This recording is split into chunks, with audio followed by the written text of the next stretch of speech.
Hello, everyone, and welcome to Thursday Live Lesson. My name is Aldrine Guerrero. Joining me are Mr. Aaron, the voice Nakamura. Say what's up, Aaron. What's up? And Mr. Kahai, the legend. Fergan, say what's up, Kahai. What's up?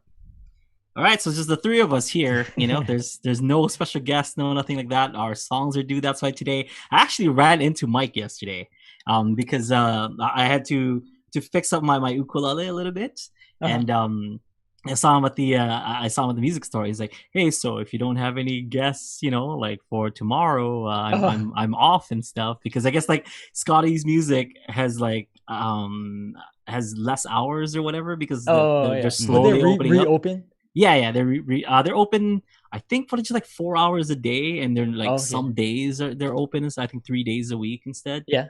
Something like that. So he's like, I'm off tomorrow if you guys need a guest and stuff. I'm like, we got like some stuff planned. I didn't know what to tell him because he's like, because he was saying that he usually comes like the first of the first Thursday of the month, So I'm like, I'm sorry. And I told him like, we've had Brad Bardessa, we've had all these guys and stuff. He's like, I was just wondering if you guys still like me. At this point, man, really, like we missed out on Mike this week. That means at this point, isn't like Mike like one of those like TV shows where you see somebody come on as a special guest so often and they become like a regular cast member, right? He's like pretty much like we don't have him on every week, but we have him on pretty frequently too. So we'll definitely. He's like the Steve Urkel of He's not like part of the immediate family, but when he comes in the door, everyone claps. Like, oh hey, the audience claps. Oh, this is my favorite part. Oh yeah. Oh, and it's so cheap because I was playing with this low G. But hello, everyone. So how Thursday Live Lesson works is, you guys got questions and we got answers. That's basically it. And we're going to be talking about those. I'll try to answer it as best as I can. And these two guys are going to come up with their answers as well. We're going to try to come up with a super answer. So we got questions, we got student reviews, we got song challenges, lots of stuff going on Thursday Live Lessons. So thank you if this is your first time joining us, because I know we got a lot of, got some people coming in like that Clay guys brought from last week. So thank you so much for checking us out. But if you're a long time listener, how's it? And you know all about that loose shaka. So how's it going, everyone? It's Thursday, 1 p.m. Hawaii Standard Time. I know we're a little late, but hey, we're live. We have a chat. Type in the chat if you guys have questions. We do have preloaded questions from emails and such, so we're gonna get to those. But if you have any questions and you are here attending live, type it in. We'll get right to you. So here we go. Kahai, give me the first question. Oh, Ritesh, what's up, buddy? Okay.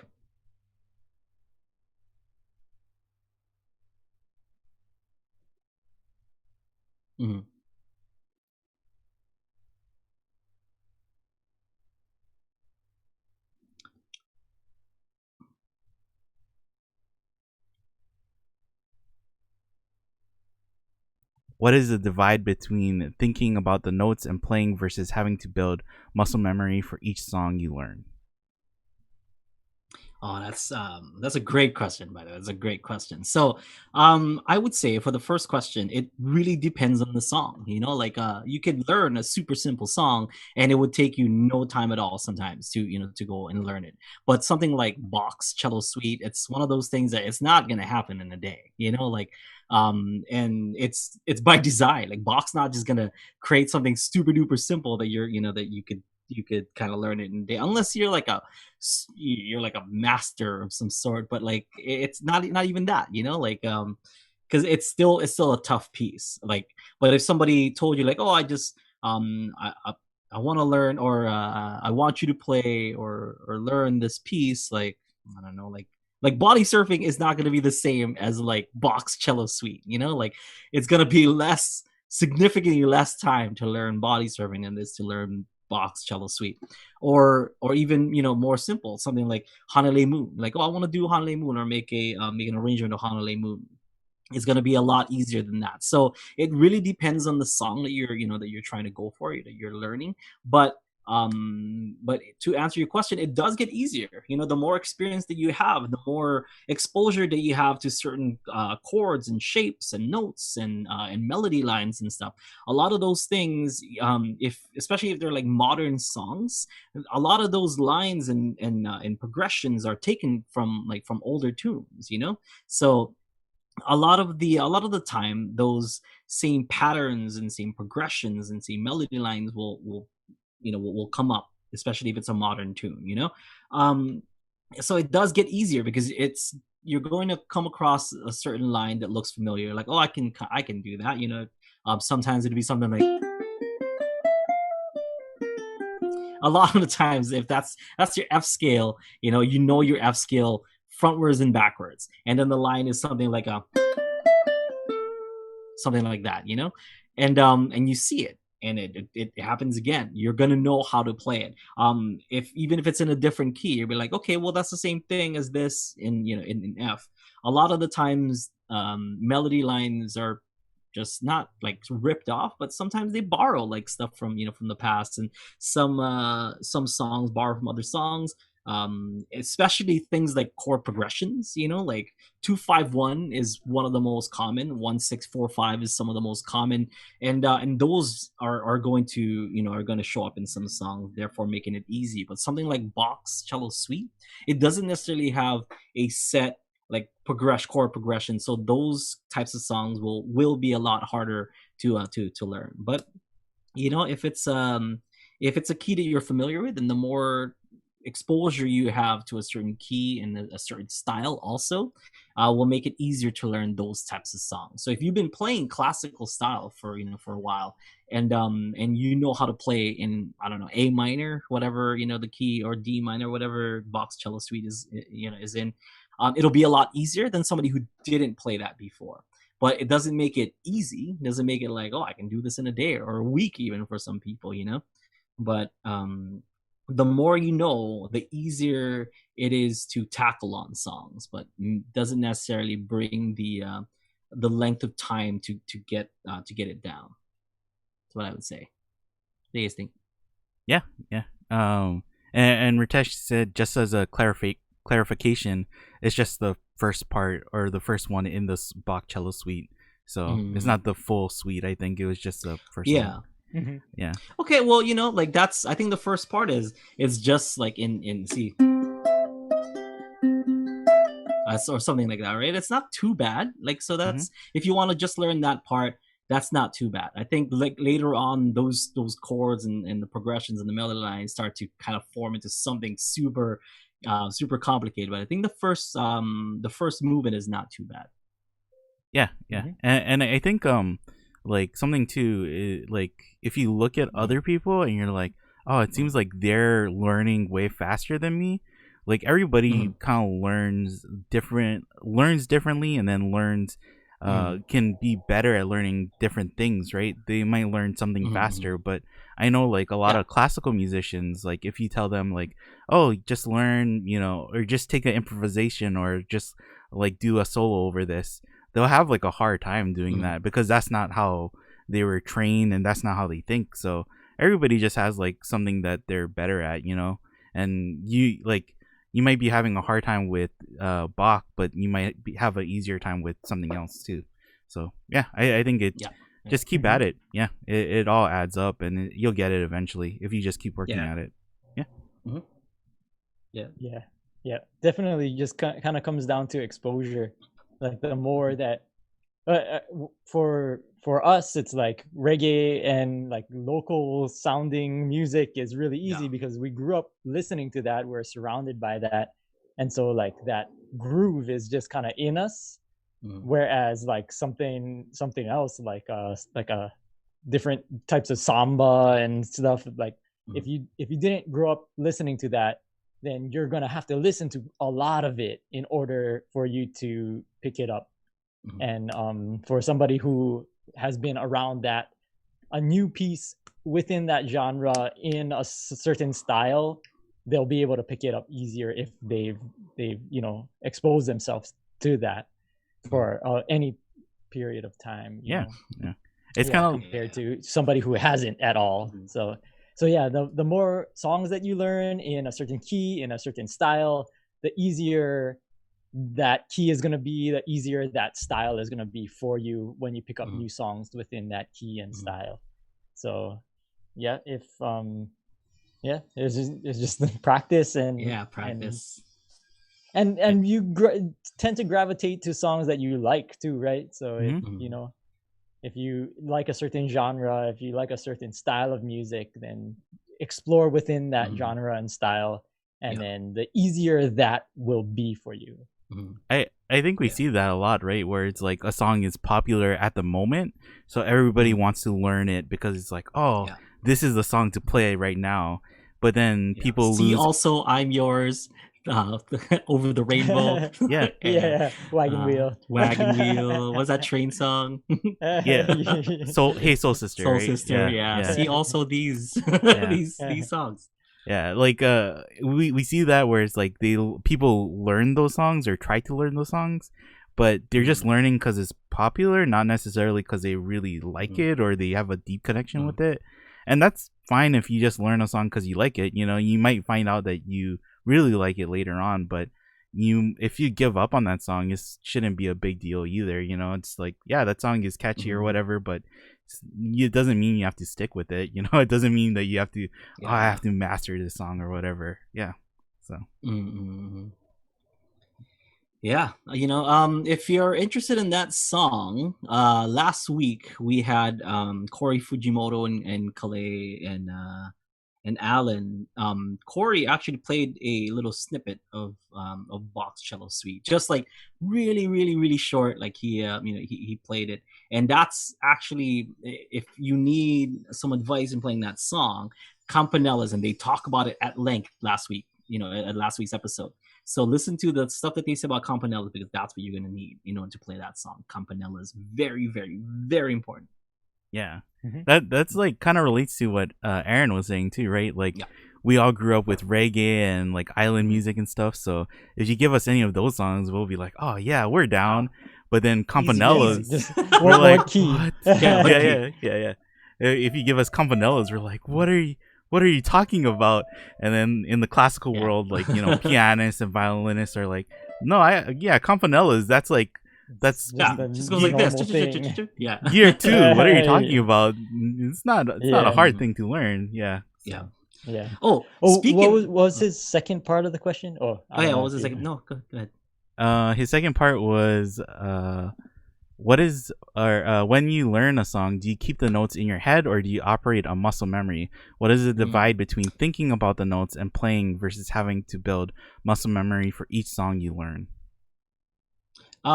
Definitely muscle memory helps out a lot. You know, like if you're not used to playing like a certain, you know, a certain line, if it's not in the scale or something, you know what I mean? Like your muscle memory responds to stuff that you've done before. So if it's in the scale and whatnot, like it's super duper easy, because your muscle memory should kick in, like, okay, well, this note and this note is coming up next. But if there's like a note in there that's not, then you need to not rebuild, but you need to build a whole new like muscle memory to get that note in there. It doesn't take that long, but definitely memory starts to kick in. You're like, okay, cool, this part is coming up, it has this weird like irregular note in it, and you know, you just kind of brace yourself to get that down, or this weird chord, or this weird whatever it is, you know, like you build the muscle memory needed to respond to whatever weird thing that is. But if there's nothing like that at all, then muscle memory, like, just, you know, just take the wheel. Muscle memory, take the wheel, and just go off, because it's either just up or down. You know, like at that point, if it's like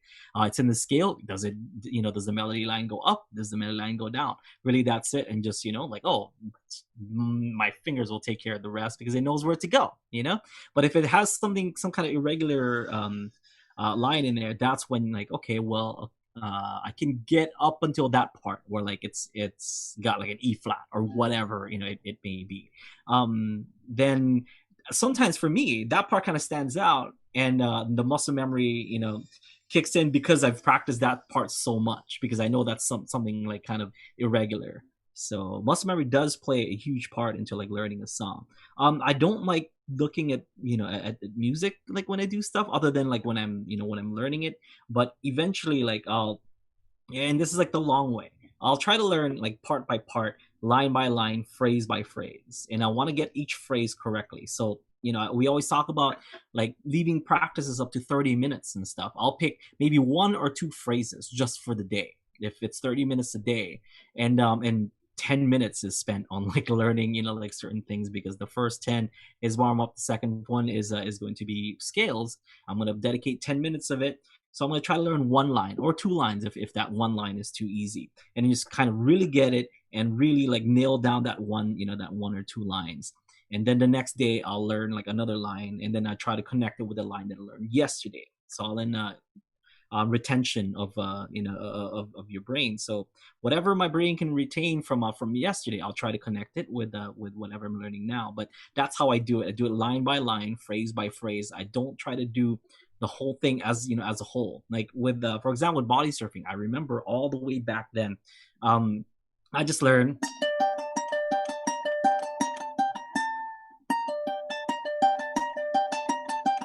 So I'm like, okay, cool. Can I go on to the next part? And it's just the same, like even though the phrase is over, it's still kind of the same line. I'm just like kind of moving my fingers. So that whole that whole chorus part is for me is one whole phrase, and I just stopped right there. I'm not gonna go to that part quite yet, because I know that like, okay, I just want to get this part down. If I move down here and try to learn the rest, I'm not gonna remember this part up here. So just make sure that I got this part down muscle memory wise, and then I don't have to look at any kind of music or anything like that. Just I need to burn this and instill this in my brain. They're like, okay, it's here, here, here, here, because also it follows the G minor scale, G minor shapes and stuff. So it's not that hard. So that's where I was talking about muscle memory kind of kicking in. It's in the scale. There's no irregular part in there other than the D, where like it kind of goes to that 5. There's it goes from a minor scale to a harmonic minor, and that's kind of, it stands out for me. So I know that part right there is something that I have to kind of separate, So I have this one cool line, and then when it gets to the, it's completely different. Like I'll save it maybe for the next day, or I'll just kind of try to take a look at it, but it stands out.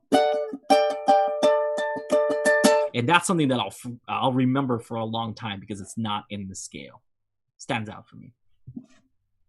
Mm-hmm. Right, Kahai?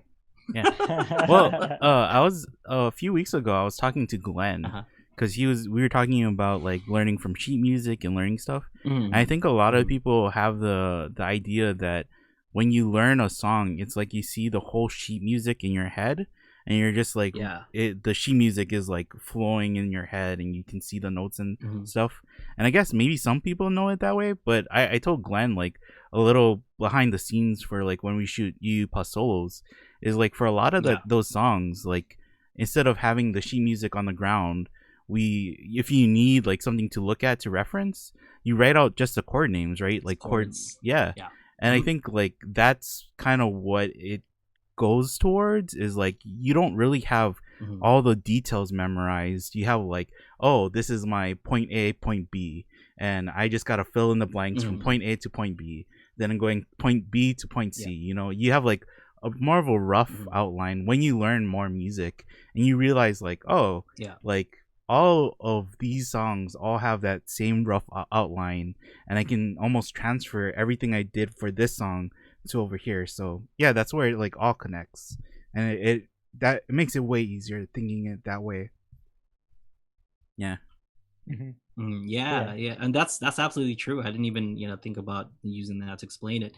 But when we film UU plus solos, and those are like, because the UU plus solos like 99 times out of 100, like those are arrangements that I made that week, or even the day before, or that morning sometimes, and it's just like, okay, cool, I'm gonna teach this song.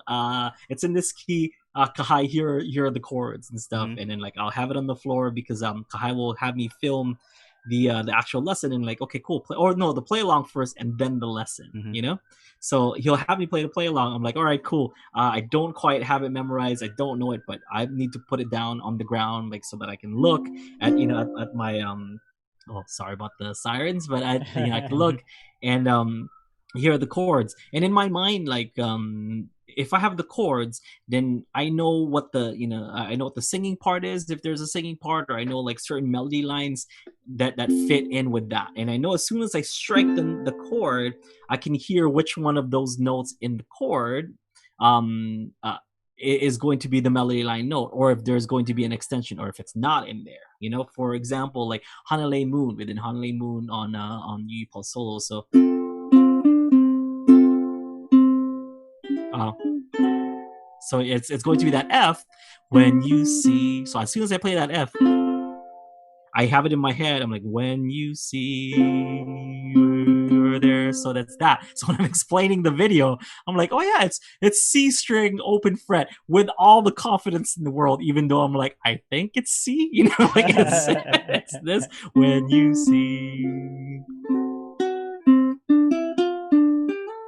I'm like, all right, there it is. There's the line, like I'm just kind of feeling around for the most part, because those are the scale, I know the chords. scale exactly, and because that part is so different, like because and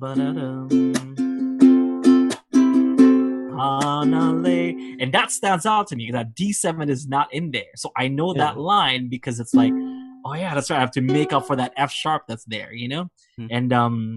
and all that really plays a big role, just kind of knowing the chords behind it and kind of having it in your head and the muscle memory to that key.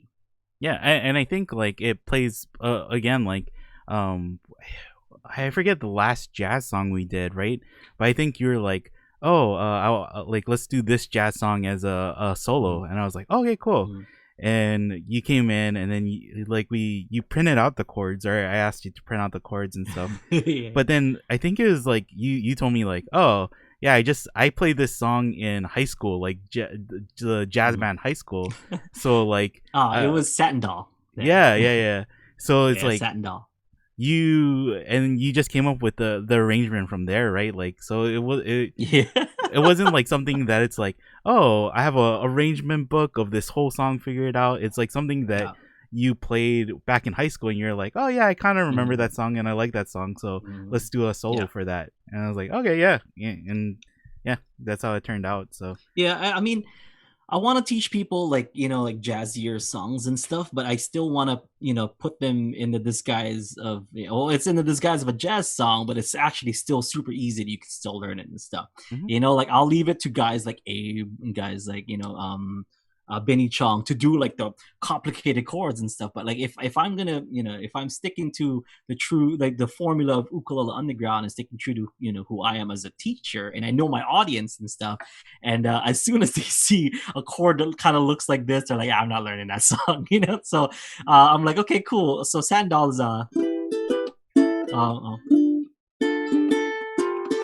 like, okay, people know D minor, and like have this awesome like kind of G7 inversion. It looks fancy. I'm like, that's good. I like chords that look fancy, easy enough that people can kind of play it. It's a certain formula that that we have here that it looks really like impressive when you play it, and it is Satin Doll. It's not like I'm using a different chord or I'm changing it so that it's easier and stuff. I'm like purposely making arrangements that is like the melody line is close enough or pretty accurate, but then the chord behind it is pretty close to the melody line, but and it sounds jazzy or it looks jazzy, but it's actually just common inversions. Yeah, so and that's what I do. I was telling Glenn too, like I think a lot of people think of the solos as being like fully fleshed out songs and stuff, and I mean you do like fully think out the arrangement, but you also leave a lot of space for them, like for people to add on to it too. And like I think, or like one song that I think about is Frosty the Snowman. Is like people look at that song and they're like, whoa, this is a crazy arrangement of it. But then like I've seen you play it where it's like, oh, you can actually add a ton more stuff to it, but like this is kind of just like the bare bones to get you through it. Get like you learn chords, you learn cool chords and then cool stuff, but you can add, like you can take it to that Abe Agreement style and just go out of the world, right, with it. So there's definitely space to add your own stylings to those things, and when you're learning a song, like maybe that's something you should think about for the people out there. Yeah, if you're learning some U plus solo stuff, those are just the bare bones. You can add things to it, and you can make it even fancier. And you can take it to that able agreements level. And I remember, I believe it was Tuesday or Monday, I was teaching someone that was like from a UU plus solo, and they're like, "Oh, what if I want to make this more interesting?" And then it's like, "Oh, you mean my arrangement's not interesting enough then?" You know, I was joking, but like I was like, "Okay, well, you can." for that. Yeah, it's made for this. You can add things later. So I kind of showed some like kind of just like ghost notes that you can kind of add in there, and I taught them, and it was Can't Help Falling in Love, because it's just like. That's how we did it, you know. And then I'm like, okay, well, if I'm gonna play it, if I want to add more things to it, I'm gonna do this technique where I do the pinky finger rake, which is it's my own original technique. So it's like that.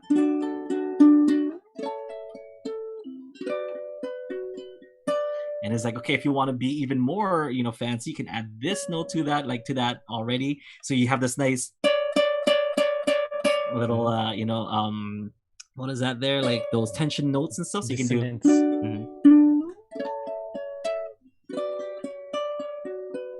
And he's like, oh, that's so, like, why wouldn't you teach that? I'm like, well, because if I did that, then like people would be kind of paying attention to that and not focus on the main melody line, so they can add things like that, you know. So I leave it super open for interpretation, but it's still like the song, you know.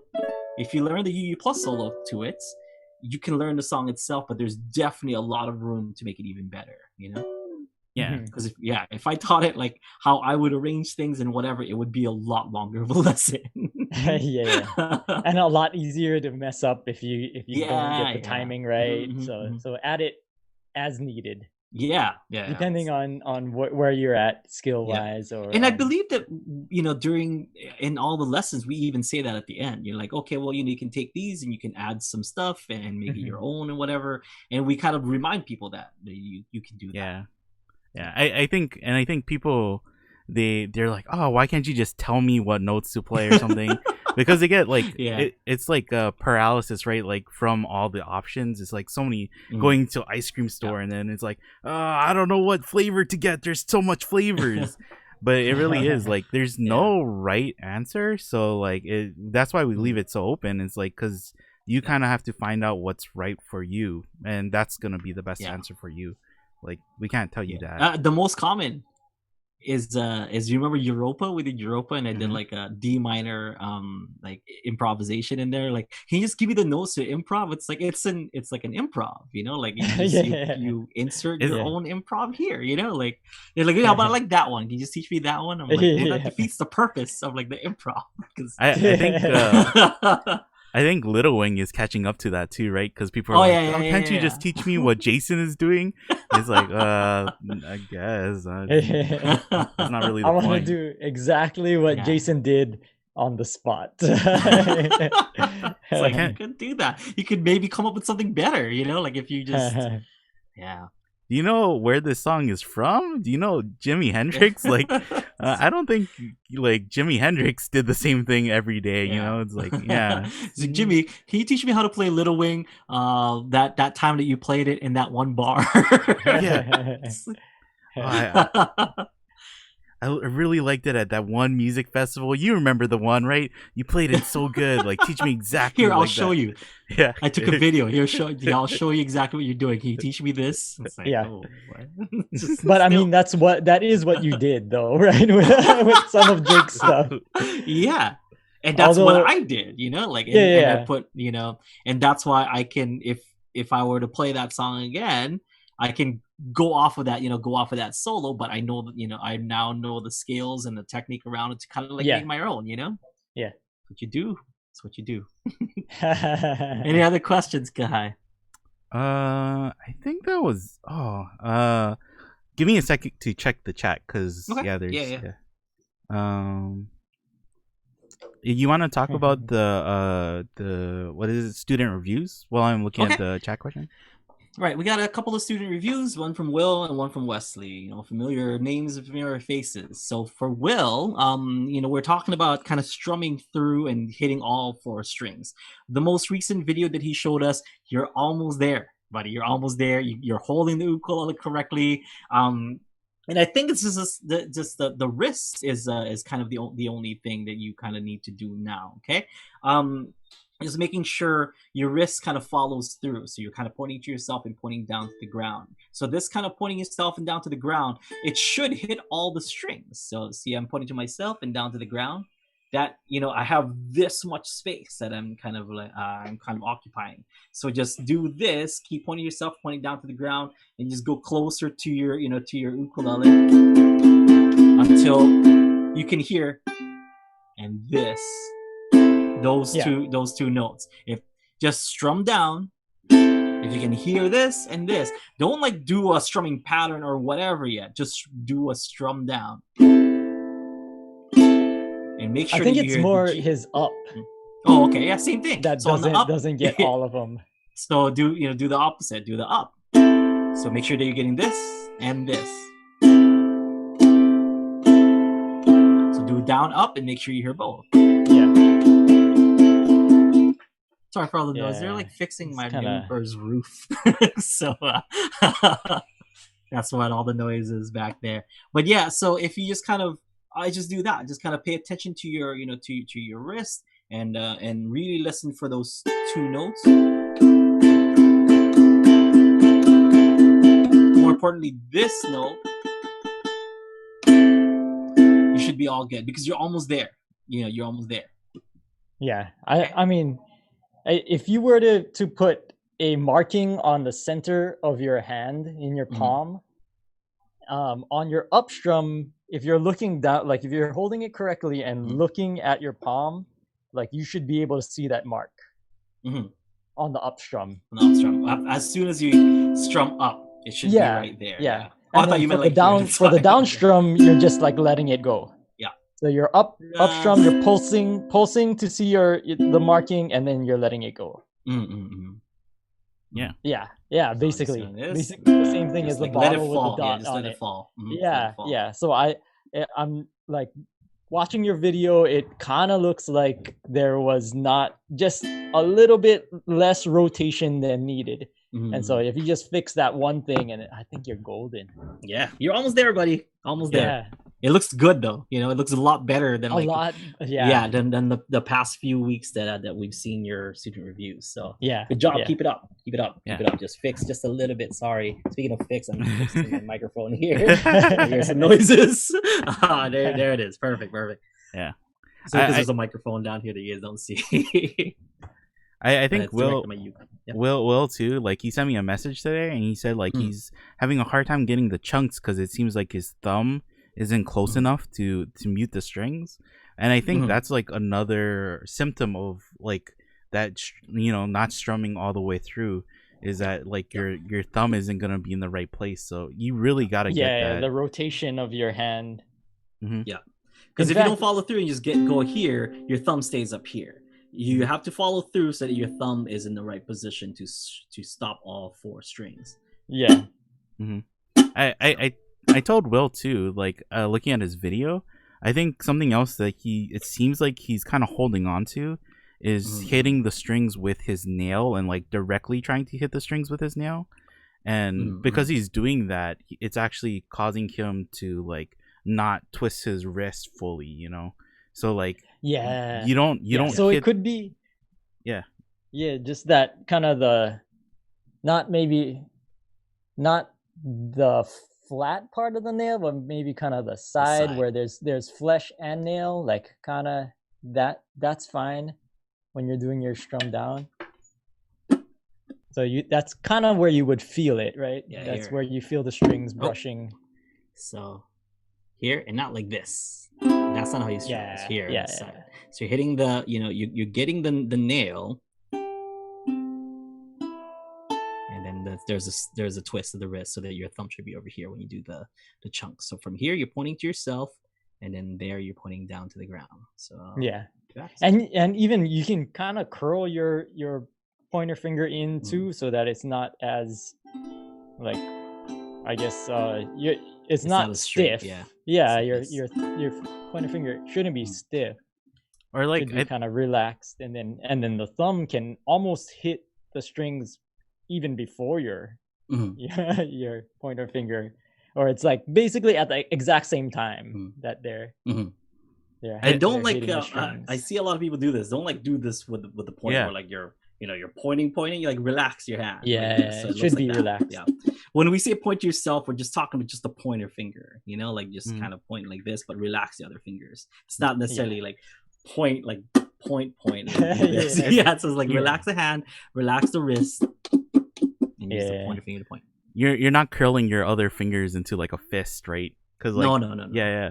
That's like I was thinking about that, and I Mhm. was talking to Aaron earlier this week about archery, and part of Mhm. archery is like it's such fine muscle motor control that you have to be really careful, because like even if you move like an inch off, right, like you just twitch or something, it's gonna send your arrow 5 feet off, like at the end of the target.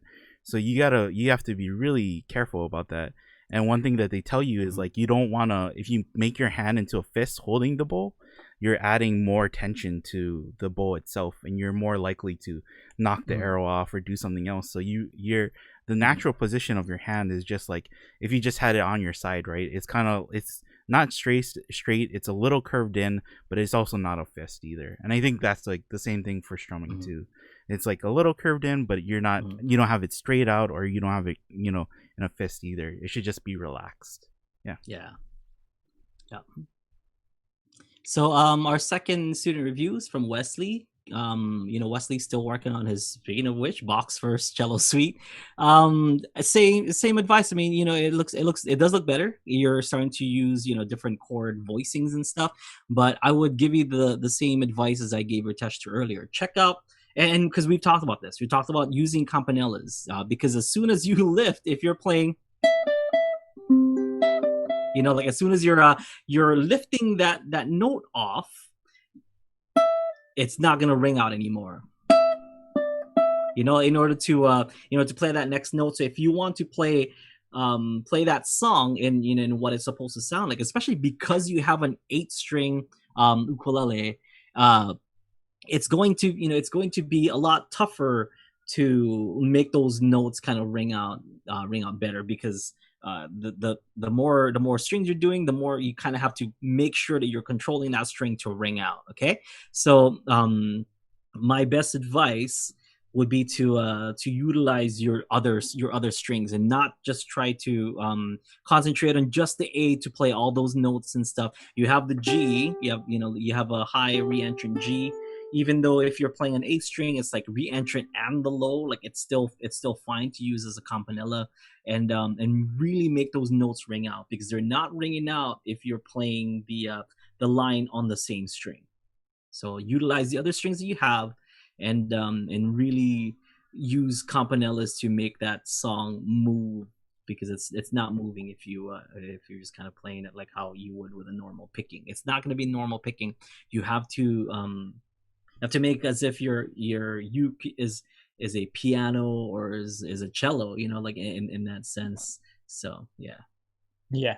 And then also what we said before about anchoring anchoring the pinky, Mhm. and then using especially for that finger picking kind of thing. Mhm. Anchor with the pinky, Mhm. because it seems like he's just like putting his palm down, Like here on kind of the- close to the saddle, and that is kind Yes. of muting some of the strings too. Yeah. So it's even more staccato when it should be really, long. that, Mhm. yeah.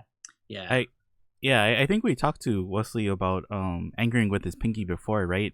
And he said he has a hard time anchoring with his pinky. So even then, like, you don't have to anchor with your pinky, but the reason why it helps is because it gets your hand out of the way where you're not muting the strings. So at least make sure that you're not muting the strings with your right hand, if anything.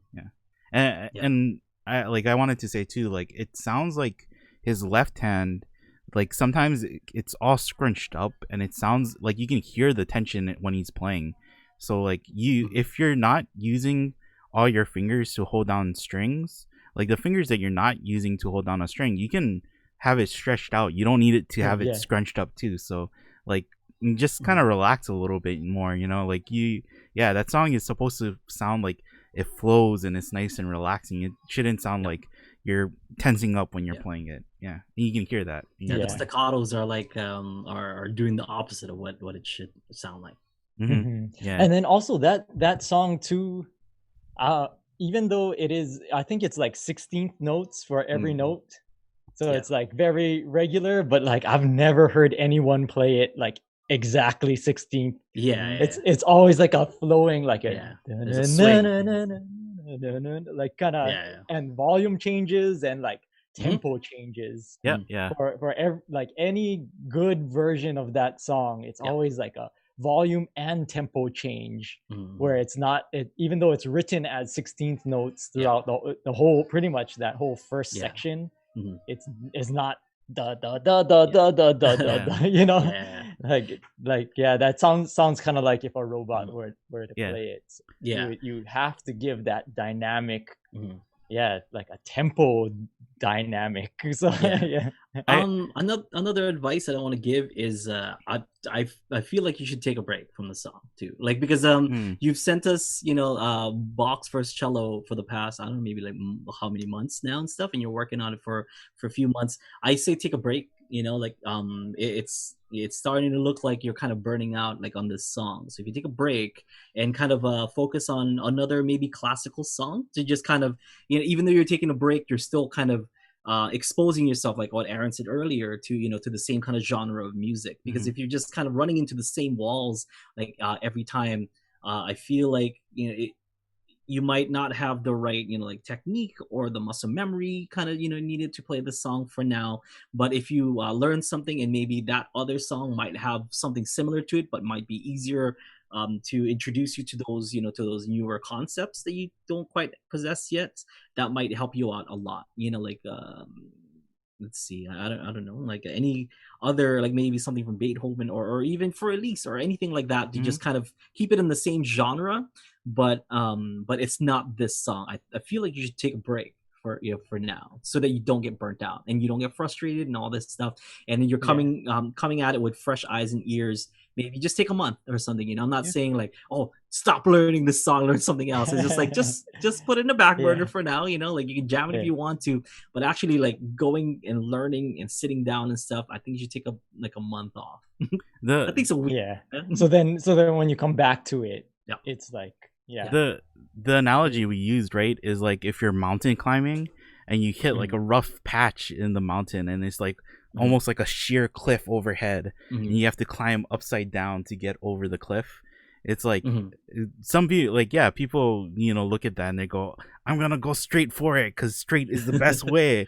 But then if you sidestep, like you go like, oh, I can't really tackle this cliff is too hard for me, I'm gonna take a step to the side, and you go like a little bit to the right, all of a sudden it's like, oh, well, there's this path where there's nothing above me and I can just go straight to the top, so maybe I'll just do that. And that's what like taking a break is like, instead of going vertically, you're going horizontally for like a little bit, and then once once you're ready, or once you see clearer skies, you can just go back to the top.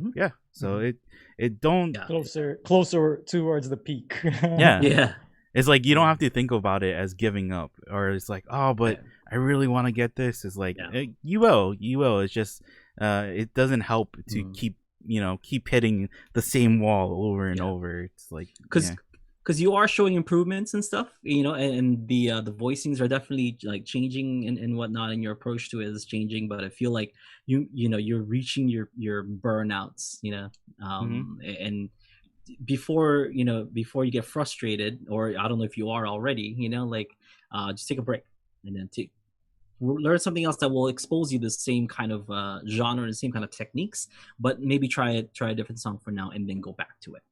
It'll help. I find it to help a lot. I think the saddest thing is like when people get stuck on a song and they end up hating it because they can't move forward anymore, and they lose like all the reason why they love that song in the first place. So don't push yourself to that, just say like, oh, I'm gonna take a break so I can learn to love this song again, or I can learn my connection to the song. And once you do, like, for sure you'll play it better, it'll sound better, people can hear that, like when you're kind of hitting that wall.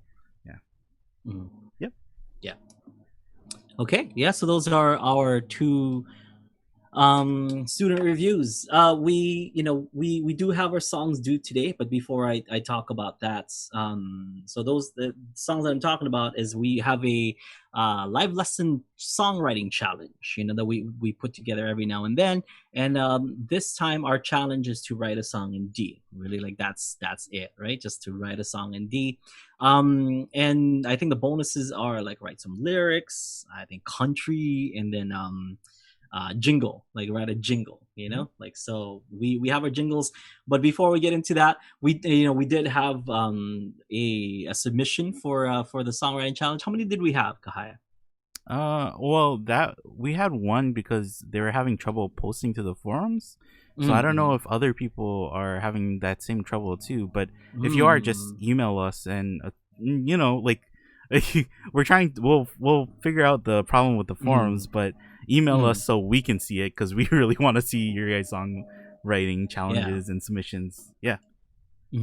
So we saw a submission by Hamsini, and she's from India. I believe she's from India, and she's been an Ukulele Underground Plus student for about a year now. I feel like she's gonna renew her subscription like this month or something, which is crazy. She's been playing for a year, and she wrote her first, well, at least the first one that I'm seeing, ukulele solo song, and it's amazing. You guys should definitely check it out. Is it on the forums? I believe it's on the forums, right, Kahai? I don't know, because they were having trouble. Like, she's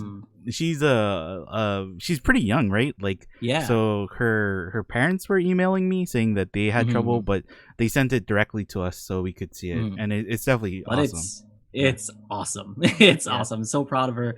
And she's been working like pretty hard on her ukulele, and she's like a soloist, like an ukulele soloist. And I was kind of I was iffy at first, like, if for the lack of a better term, because when they're like, I was like, okay, let's work on some like strumming and whatever. But then she really wanted to get those like solos down, and I'm like, that's cool if that's what you guys want to do.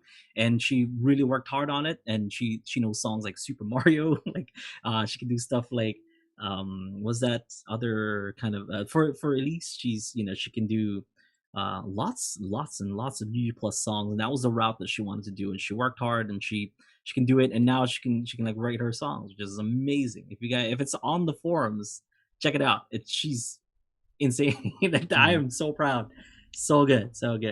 But if you guys want to take on the song challenge, really that's all you have to do is write a song in D. If you want to write lyrics to it, if you want to write a country song to it, if you want to write a jingle to it, you can. Feel free to do so, but all you have to do is write a song in D, like how she did. She just wrote an instrumental song in D. It's not country or anything like that, but it's awesome. So if it is in the forum, check it out.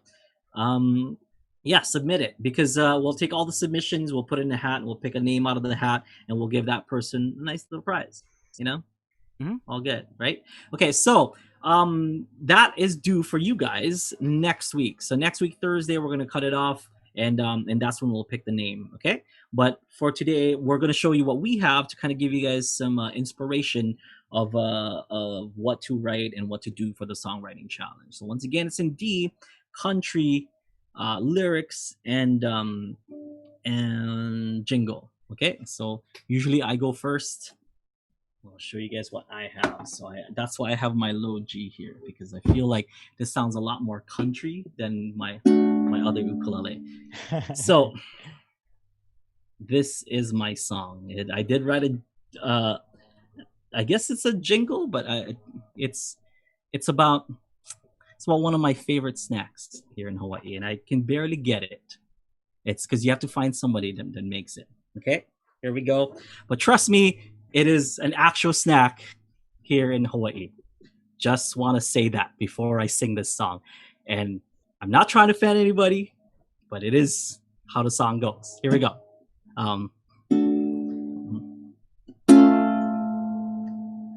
If I got a craving for something savory, and I need something good to chew on, but I'm getting weary of plain old jerky, I need a little taste of home. Pipikaula.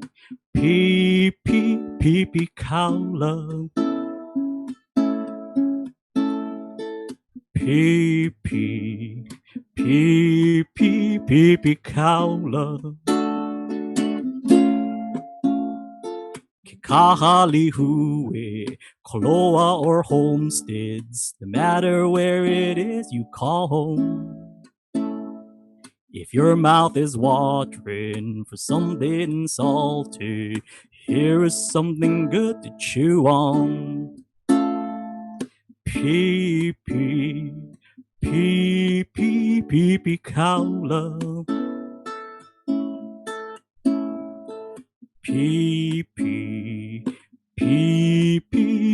Pipikaula. Everybody.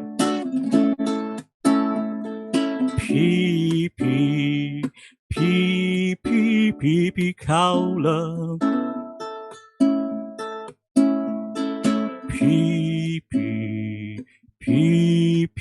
Pipikaula. Yeehaw.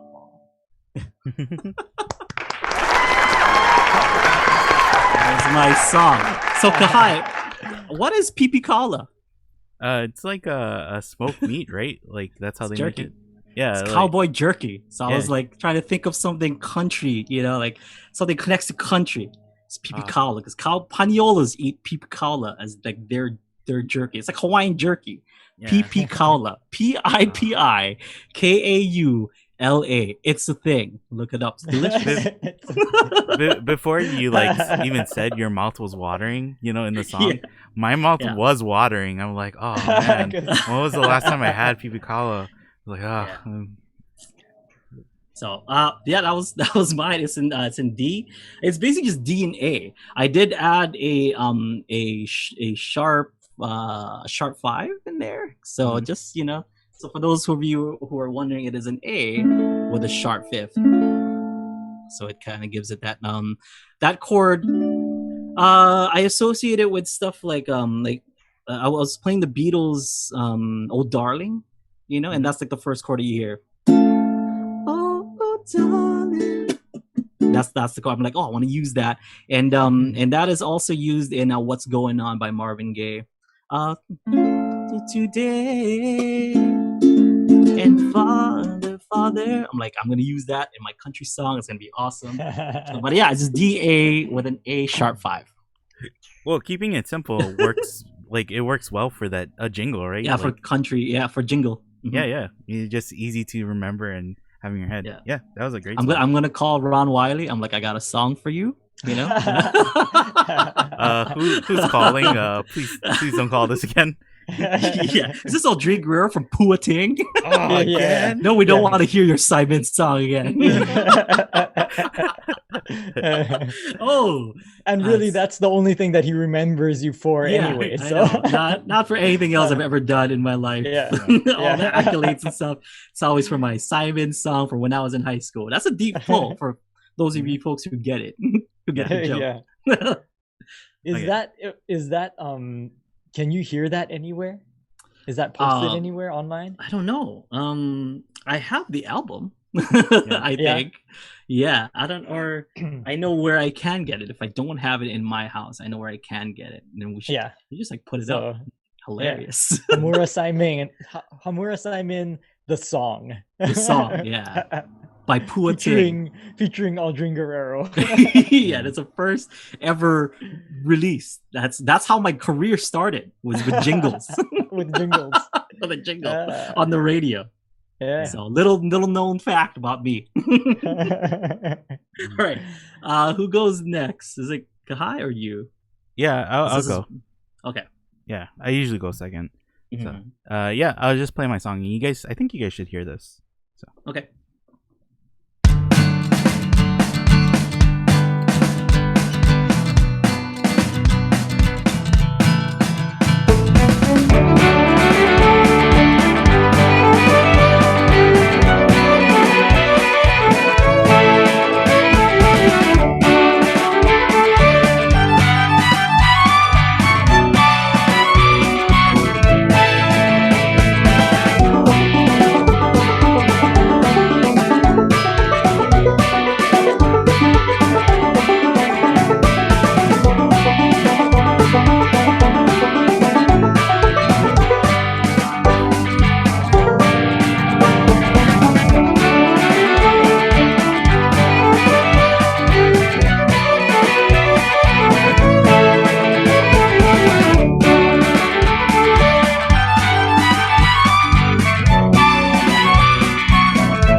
Yeah.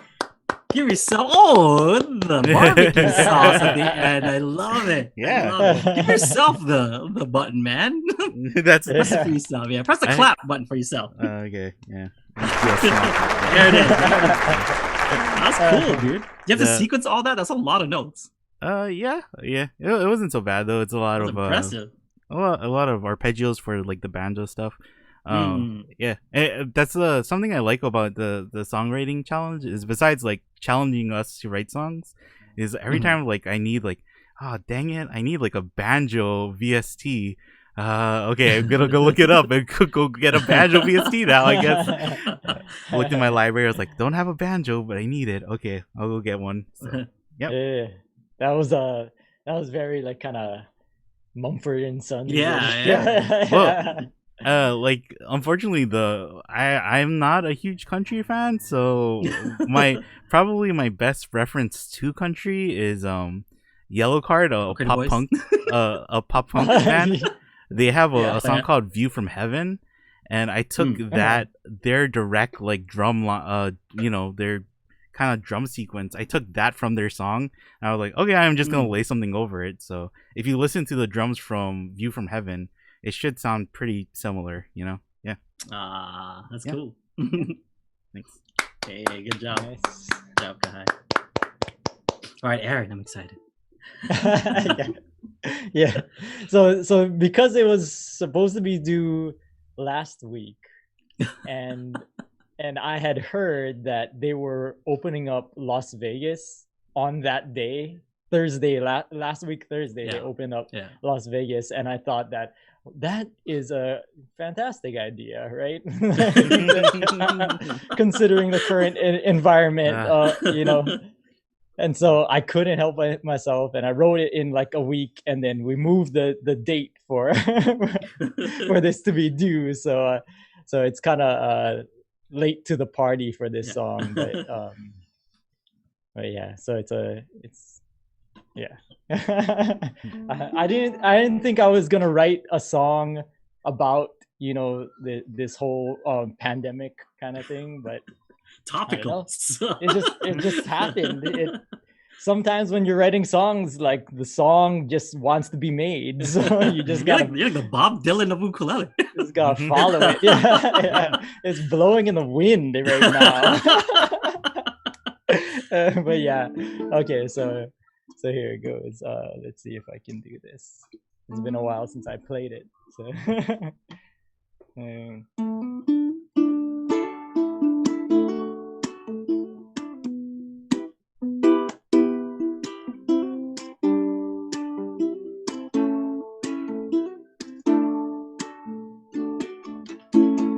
It's been a long, long time since I've seen the sun. Me and the missus tired of living with this little one running around all day inside the mess we make of our living room.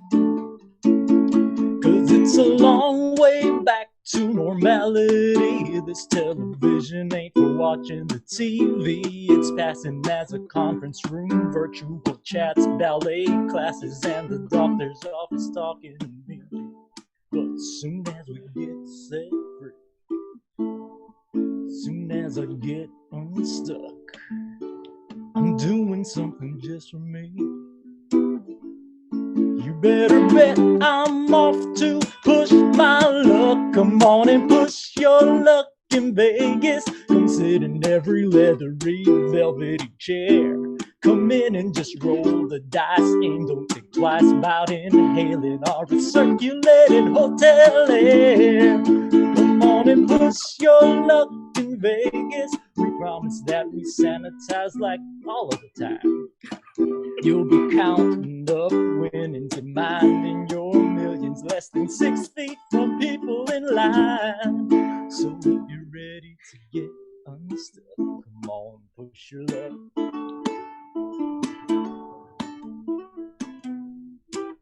Come on, push your luck.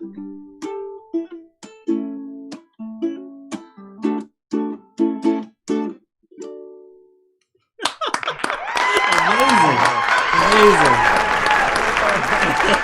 Like I I had heard about that song. I haven't heard it yet.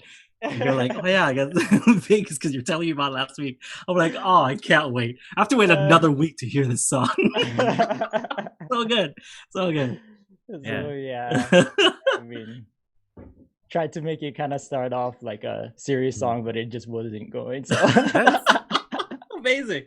That is like so true to country though, right? Like being unapologetically like, this is the stuff that I like, and I'm gonna sing about what I like. So I like, yeah.